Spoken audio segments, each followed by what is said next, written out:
भाई साहब SSP office आए थे, क्या है पूरा मामला जरा बताओ। हमारे एक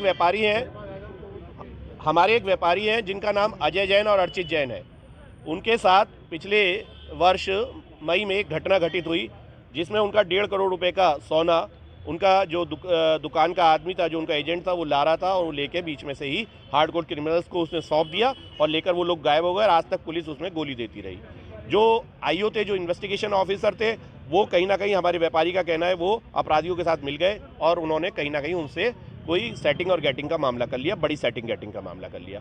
1.5 किलो सोना जिसका मूल्य लगभग 2 किलो सोना जिसका मूल्य लगभग 1.5 करोड़ रुपए है, वह आज तक हमारे व्यापारी को 1.5 साल हो गया, मिल नहीं पाया। ऐसे ही बड़े बड़े मामले हैं इसमें हमारे, जो अभी तक अनावरण नहीं हो पाए या जिनमें सही चार्जशीट नहीं लगी या सही माल की बरामदगी नहीं हुई, अपराधी पकड़े गए तो माल की पूरी बरामदगी नहीं हुई। ये सारे किस्सों के लिए आज हम एसएसपी साहब से मिलने आए थे।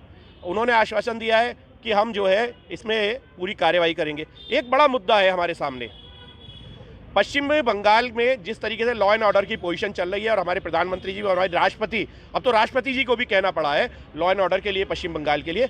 हम भी उसी बात को कह रहे हैं कि लॉ एंड ऑर्डर इस समय पश्चिम बंगाल में खराब है। हमारा 4.5 करोड़ रुपए का मूल्य का सोना यहाँ सर पश्चिम बंगाल के लोग लेकर भाग गए हैं।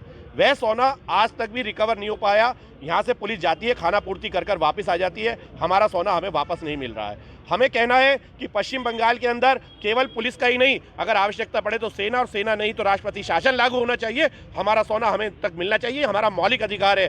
सुरक्षा देना भारत सरकार का कर्तव्य है, उत्तर प्रदेश सरकार का कर्तव्य है। पश्चिम बंगाल से हमारा सोना वापस आना चाहिए, हमारे कारोबार में का हिस्सा बनना चाहिए, जो हमारे कारोबार का हिस्सा था। कप्तान साहब ने क्या है? कप्तान साहब ने कहा है कि मैं इस पर एक्शन लूंगा, देखूंगा। हमने कहा है कि इसके लिए विशेष फोर्स लगाएं। हमने ये भी कहा है कि हमारे सर्राफों के जितने भी केस है वो एक डेस्क पर सॉल्व होने चाहिए, हमें जगह जगह थानों में नहीं भटकना चाहिए। ऐसे उन्होंने आश्वासन दिया है। शस्त्र लाइसेंस की भी बात हुई है। बहुत सारे विषय आज कप्तान साहब ने हमारे सुने और हमें आश्वासन दिया। हम उम्मीद करते हैं कि वह अपने आश्वासन पर खरे उतरेंगे। परमानेंट हो चुकी उन परमानेंट प्रॉब्लम्स का सॉल्यूशन अब सिर्फ एक कॉल की दूरी पर। मैं राहुल दत्त, एक सेक्सुअल वेलनेस एक्सपर्ट। सालों से इस तरह की दिक्कतों का सामना करते कुछ पेशेंट्स अक्सर मुझसे कहते हैं कि डॉक्टर साहब, हमें यकीन ही नहीं होता कि हम इतनी जल्दी हमेशा के लिए ठीक हो गए। हमने अपने इलाज के बारे में पहले क्यों नहीं सोचा। इरेक्टाइल डिसफंक्शन हो या लो स्टेमिना, लो स्ट्रेंथ, बेड पर जीरो परफॉर्मेंस, या घटते हुए स्पर्म काउंट की क्वालिटी और क्वांटिटी, इन सभी समस्याओं का इलाज संभव है, लेकिन तब अगर सही समय पर डायग्नोस किया जाए, सही डॉक्टर के द्वारा सही इलाज दिया जाए। अगर आप भी इसमें से किसी प्रॉब्लम से परेशान हैं तो घबराएं नहीं, नीचे दिए गए नंबर पर कॉल करें। उष्मा क्लिनिक की एक्सपर्ट टीम से सही सलाह लें और सही इलाज चुनें, तभी तो बनी रहेगी रिश्तों में उष्मा।